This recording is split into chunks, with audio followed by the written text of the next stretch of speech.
परमेश्वर का कोप आपके ऊपर आएगा। तो ये जो 40 दिन का जो उपवास आप करते हैं, बनी इस्राएल की 40 दिन की यात्रा, ये तैयारी का समय है। कैसे आप अपने आप को नवीनीकरण में ला सकते हैं, कैसे आप अपने आप में बदलाव ला सकते हैं, कैसे आप अपने अंदर परिवर्तन ला सकते हैं।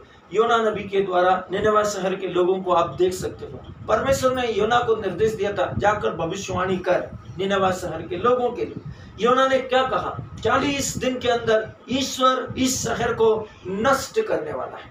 निनवे शहर के लोगों, परमेश्वर 40 दिन के अंदर इस शहर को दंड देने वाला है। जब ये बात राजा के पास पहुंची, आपको पता है, जब तक आप उन तक अपनी आवाज नहीं पहुंचाते उन्हें पता नहीं चलेगा। इसलिए आपके लिए जरूरी है कि आप अपने लोगों को, जैसे हमने आउटरीच अभी घोषणाओं में बताया कि हमारे बच्चे, हमारे लोग वहां होने चाहिए ताकि वो उनको सही मशवरा दे। ऐसी आपातकालीन स्थितियों में क्या करें?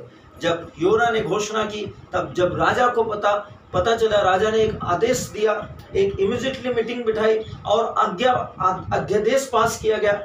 40 दिन तक न इस शहर में कोई खाएगा न पिएगा, और हम सब उपवास कर रहे हैं, सबके सब टाट पहन लेंगे, राख ओढ़ेंगे और उपवास करेंगे कि ईश्वर हमारे पापों को क्षमा करे, हमारे और हमारे मवेशी और हमारे बच्चों के पाप को क्षमा करे। एक और आदेश दिया गया, बच्चों से लेकर बूढ़े तक, मवेशी से लेकर मनुष्य तक, सबों ने प्रायश्चित किया और ईश्वर को उन पर दया आई। उसने देखा कि ये क्या कर रहे हैं, ये किस रीति से बदल गए, और वे बचा लिए गए। तो 40 दिन तैयारी का, मन परिवर्तन का, हृदय परिवर्तन का, जीवन परिवर्तन का। आप जो थे वैसे नहीं, अब आप बदल गए। यू टर्न लेने का एक सिस्टम है जिसको आपकी आत्मा में अपने विश्वास के द्वारा लेकर आना है, अपनी आत्मा के द्वारा। तो यरूशलेम के लिए, जैसे शीर्षक में दिया गया, यरूशलेम की शांति के लिए प्रार्थना करो। ध्यान दीजिए, आज कलीसिया जो वचन से बहुत दूर हो गई है, कलीसिया के बहुत सी संतानें वचन से दूर हो गई है। और जैसे मिस्र के लोग बनी इस्राएल के साथ में मिल गए थे,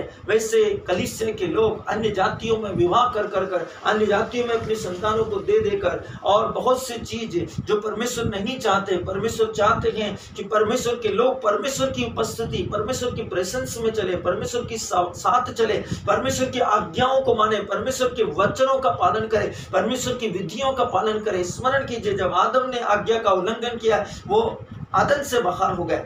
जब परमेश्वर के लोगों ने परमेश्वर का विरोध किया, वे 70 साल के लिए गुलाम बना लिए गए। जब परमेश्वर के लोगों ने परमेश्वर का विरोध किया, वे बाबुल में गुलाम रहे। जब परमेश्वर के लोगों ने परमेश्वर का विरोध किया, वे अपने देश को छोड़कर भाग गए। जो परमेश्वर के लोगों ने परमेश्वर का विरोध किया, वह मिस्र में गुलाम बन गए। 430 साल तक परमेश्वर की विधियों का पालन नहीं किया, वे वहां गुलाम रहे।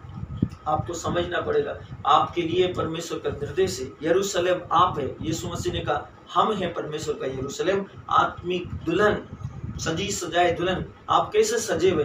आप आत्मा से सजे हुए हैं, आप वचन से सजे हुए हैं, आप आत्मा के फलों से सजे हुए हैं, आप आत्मा के कृपादानों से सजे हुए हैं, और आप पवित्र सत्व और निश्चल तत्व से बने हुए। आप महिमा की देह, यीशु मसीह के पवित्र पुनरुत्थान के मानिंद स्वर्गदूतों से भी अधिक महिमा में पवित्र यीशु का देह में ला दिए गए हैं, पुनर्जीवित यीशु मसीह की देह में लाए हैं। इसलिए कलीसिया के लिए जरूरी है कि यदि कलीसिया पाप में है, अपवित्रता में है, अशुद्धता में है, अंधकार में है, दुष्टता में है, अज्ञानता में है, विधर्म में है, अहंकार में है, घमंड में है, तो कलीसिया के लिए आवश्यक है कि कलीसिया के लिए प्रार्थना करें, यरूशलेम के लिए प्रार्थना करें, यरूशलेम की शांति के लिए प्रार्थना करें। 122वां भजन